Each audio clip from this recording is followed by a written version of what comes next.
Hello everyone, welcome to Champaran steno. दोस्तों, आज हम लोग डे 2 का क्लास देखेंगे जिसमें आपको व्यंजनों को याद करना सिखाएंगे आज कि कैसे हम लोग इसको मेमोरी में अपने रख सकते हैं। हालांकि कल की क्लास की बात करें तो उसमें व्यंजनों को पूरा लिखना आपको हम बता चुके हैं। उसको अभी 5 से 10 मिनट में आपको हम यहाँ रिकॉल करा देंगे ताकि आपको एक बार याद हो जाए। उसके बाद फिर आपको होमवर्क देंगे डे 2 का बनाने के लिए, आप बना कर लाइएगा। तो फिर हम लोग कल डे 3 के क्लास को देखेंगे। तो आइए शुरू करते हैं। तो सबसे पहले हम आपको कल बताए थे कि भाषा की सबसे मूल इकाई वर्ण होता है।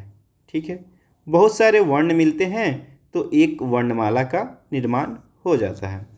वर्णमाला को हम लोग दो भागों में डिवाइड किए थे, एक आपका व्यंजन और एक आपका स्वर। ठीक है, व्यंजन में आपको बताए थे कि कौन कौन आएगा। तो आपको व्यंजन में क आएगा, ख आएगा और ऐसे कर करके आपका और अलावा सारा चीज़ आ जाएगा। और व्यंजन कुल कितने होते हैं? तो 33 होते हैं। दूसरा पार्ट आपको इसका बताए थे कि स्वर में कौन कौन आएगा। तो अ आएगा, आ आएगा, ये सब आएंगे डॉट डॉट। फिर आपका एक कुल कितने होंगे? तो ये 11 होंगे। ये हम लोग सीख लिए थे। कल की कक्षा में हम लोग व्यंजनों को लिखना सीखे थे कि कैसे लिखते हैं। लिखने के नियम में आपको दो चीज़ बोले थे कि भूलना नहीं है। क्या क्या? तो फर्स्ट नंबर में था आपका किसी भी व्यंजन का डायरेक्शन। ठीक है, कि डायरेक्शन कितने एंगल पर बनता है। 2 नंबर में क्या था कि एंगल, डायरेक्शन कि लेफ्ट से राइट, ऊपर से नीचे कैसे बनता है। 2 नंबर में एंगल क्या उसका होता है। ये सारा दो चीज़ आपको भूलना नहीं है। उसके बाद हम लोग एक फिगर ड्रॉ किए थे, 180 डिग्री पर एक लाइन खींचे थे और इस लाइन को हमने बताया था कि एक क वर्ग की लाइन है, अर्थात क ख ग घ जो है इसी से लिखा जाएगा। उसके बाद एक और रेखा हम लोगों ने 30 डिग्री पर खींचा था और इसको हमने बताया था कि ये र की लाइन है जो य र वाला में आता है, र उसकी। फिर ऊपर से हम लोग एक और रेखा 60 डिग्री पर खींचे थे और इसका डायरेक्शन ऊपर से नीचे में ये आपको बताए थे कि ये च वर्ग की लाइन है, इससे च छ ज झ हम लोग लिखते हैं। उसके बाद एक और रेखा हम लोग 90 डिग्री पर ऊपर से नीचे की ओर खींचे थे और इसका जो है हम बताए थे कि ये टावर की लाइन है। ठीक है, ये टावर की लाइन है और 90 डिग्री पर रहेगा।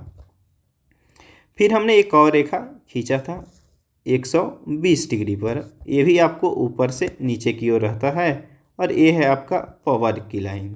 ठीक है, इसमें क्या क्या आ जाएगा? तो प फ ब भ आ जाएगा और ये जो है 120 डिग्री पर रहेगा और ये वाला जो रहेगा ये आपका 30 डिग्री पर रहेगा और ये वाला आपका 60 डिग्री पर बनेगा।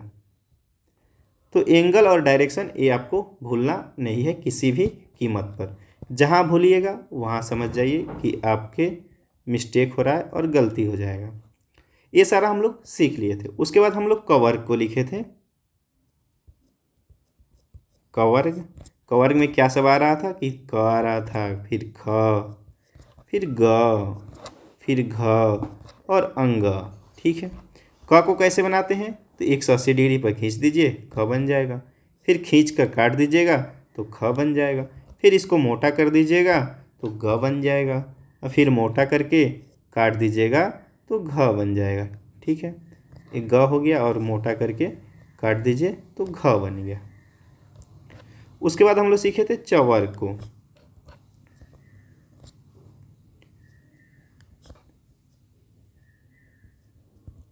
चवर्ग, इसमें क्या आएगा? तो च आएगा, फिर छ आएगा, फिर ज आएगा और फिर झ आएगा। इतना सारा एक हम लोग यहाँ को भी लिए थे। ठीक है, च को लिखने के लिए हम लोग क्या करते हैं?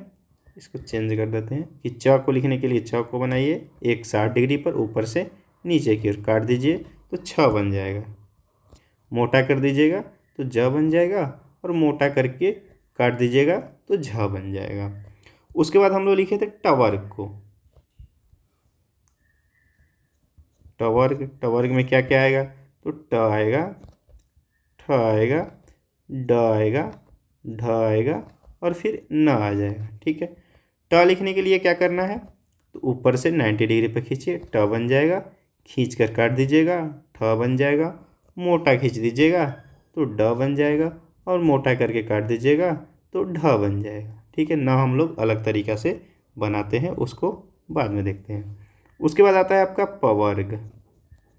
पवर्ग में क्या क्या आएगा, तो प आएगा, फिर आपका फ आएगा, फिर आएगा ब, और फिर आएगा भ, और फिर आएगा म। पवर्ग लिखने के लिए क्या करेंगे, प की लाइन को 120 डिग्री पर ऊपर से नीचे, फिर इसको काट दीजिएगा तो फ बन जाएगा, मोटा कर दीजिएगा तो ब बन जाएगा, और मोटा करके काट दीजिएगा तो क्या बन जाएगा, भ बन जाएगा। और म हम लोग अलग तरीक़ा से लिखते हैं। उसके बाद हम लोग एक वृत्त बनाए थे। ठीक है, वृत्त को 2 भागों में डिवाइड कर दिए थे, 2 पार्ट में डिवाइड हमने कर दिया। उसके बाद आपको बताए थे कि वृत्त का जो इस साइड वाला एरिया है ये कौन सा एरिया है, तो त का एरिया है। ये जो एरिया है ये त का है, इधर वाला भी आपका एरिया त का है, ये दोनों एरिया त वर्ग का है। त थ द ध ये सब आ जाएगा। ऊपर वाला जो एरिया है वो किसका है, तो ये है आपका म का एरिया, और नीचे वाला इधर से इधर वाला आपका न का एरिया है। तो हम लोग तवर्ग को बना लेते हैं। तवर्ग में क्या क्या आएगा, त आएगा, फिर थ आएगा, फिर द आएगा, और फिर ध आएगा, और फिर न आएगा। त लिखने के लिए क्या करेंगे हम लोग, बस इसी चीज़ को वृत्त वाला को ऐसे बना दीजिए, त हो जाएगा। फिर इसको बना के काट दीजिएगा तो थ बन जाएगा, मोटा कर दीजिएगा तो द बन जाएगा, मोटा करके काट दीजिएगा तो ध बन जाएगा, मोटा करके काट दिए तो क्या बन गया, ध बन गया।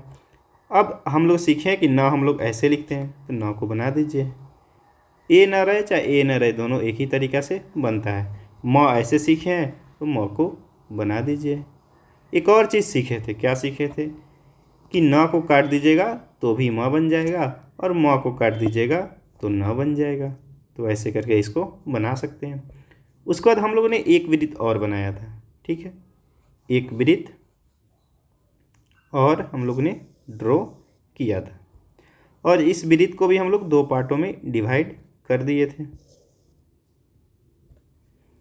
इधर वाला पार्ट जो था वो आपको बताए थे, ये वाला पार्ट र का है, और र जो है हम लोग 2 तरीक़ा से लिखते हैं, एक ए वाला और एक 30 डिग्री वाला। और ए वाला जो एरिया है ये ल का है। ल की खासियत क्या है कि ऊपर से नीचे और नीचे से ऊपर दोनों डायरेक्शन में चलती है। तो ये हो गया आपका ल का एरिया। इधर वाला जो एरिया है ये है आपका स की लाइन, चाहे इधर से चाहे इधर से बना दीजिए, दोनों तरीक़ा से हो जाएगा आपका स। और स में कौन कौन आएगा, तो तीनों स आएगा। ठीक है, तीनों स आएगा। तो आइए लिखते हैं हम लोग, य र ल व स में तीनों स, फिर ह छ त्र और ज्ञ। और एक और चीज़ 2 सब अब आपको और बताए थे, एक दौड़ना वाला में के ड, एक पढ़ना वाला में के ढ। ठीक है, य को लिखने के लिए हम लोग बंसी के आकार का ऐसे बनाते हैं, य बन जाता है, इसको जस्ट उल्टा करिएगा तो व बन जाएगा। र एक तरीक़ा से हम लोग अभी सीखे कि ऐसे बनाते हैं, और एक र ऐसे भी है 30 डिग्री वाला जो ऊपर में सीखे हैं। ल दोनों डायरेक्शन में चलता है, ऊपर से नीचे और नीचे से ऊपर। स भी 2 तरीके से बनता है, एक ऐसे वाला और एक ऐसे वाला। ठीक है, ह भी 2 तरीके से, एक नीचे से ऊपर और एक ऊपर से नीचे। झ के लिए च छ ज वाला में के जो झ है उसी को हम लोग बना देते हैं। त्र के लिए त को बनाइए और फिर र को बना दीजिए। ज्ञ के लिए ग को बनाइए, य को, ज्ञ हो जाएगा। और ढ में क्या है, र छिपा हुआ है, ढ में इसमें ह छिपा हुआ है। हम लोग क्या करते हैं, इसको काट देते हैं र लिख कर। र लिख कर काटेंगे तो बन जाएगा आपका क्या, ध, और ह लिख कर काटेंगे ड़, और इसको काट दीजिएगा तो बन जाएगा आपका ढ। ठीक है, तो इतना सारा जो है हम लोग याद कल कर लिए थे, लिखना सीख गए थे। अब आपको याद करने के इसमें कुछ कंसेप्ट है। क्या कंसेप्ट है, उसको देखते हैं। आप देख रहे होंगे कि 1 नंबर और 3 नंबर वाला कट नहीं रहा है, 1 नंबर वाला और 3 नंबर वाला कट नहीं रहा है। ठीक है, गणित के नियम में भी विषम संख्या वाला कटता नहीं है।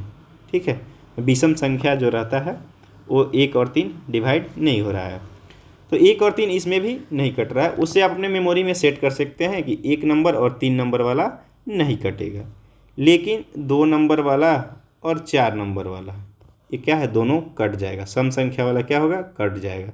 तो ऐसे करके आप दिमाग में अपने रख सकते हैं कि 2 नंबर और 4 नंबर वाला जो रहेगा वो डिवाइड हो जाएगा, मतलब कि कट जाएगा। कहने का अर्थ ये है कि क को लिखेंगे काटेंगे तो ख बन जाएगा, तो दूसरा स्थान पे आएगा। ग को लिख कर काटेंगे तो घ बन जाएगा। तो ऐसे करके आप याद कर सकते हैं कि 2 नंबर 4 नंबर वाला कट कर आएगा।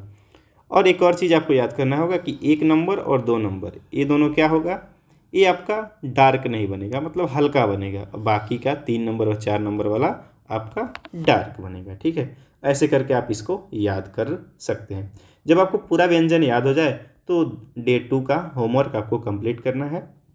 इसमें जैसे कि आपको क लिखना है, तो क्या आपको सोचना है कि क कैसे बनता है, तो 180 पर ऐसे खींचते हैं तो क बन जाता है। प कैसे बनता है, तो 120 डिग्री पर ऊपर खींचते हैं, प बन जाता है। स कैसे बनता है, तो 2 तरीके से, एक ऐसे और एक ऐसे। तो ये आपको सोच सोच के जब याद हो जाए तो पूरा होमवर्क बनाना है। इसका PDF जो है एप्लीकेशन पर जहाँ वीडियो होगा उसके जस्ट राइट साइड में आप देखिएगा आइकन बना होगा, वहाँ पे क्लिक करिएगा, आपको मिल जाएगा। ठीक है, तो डाउनलोड करके इसको आपको बनाना है, उसके बाद ग्रुप में आपको भेजना है। Thank you.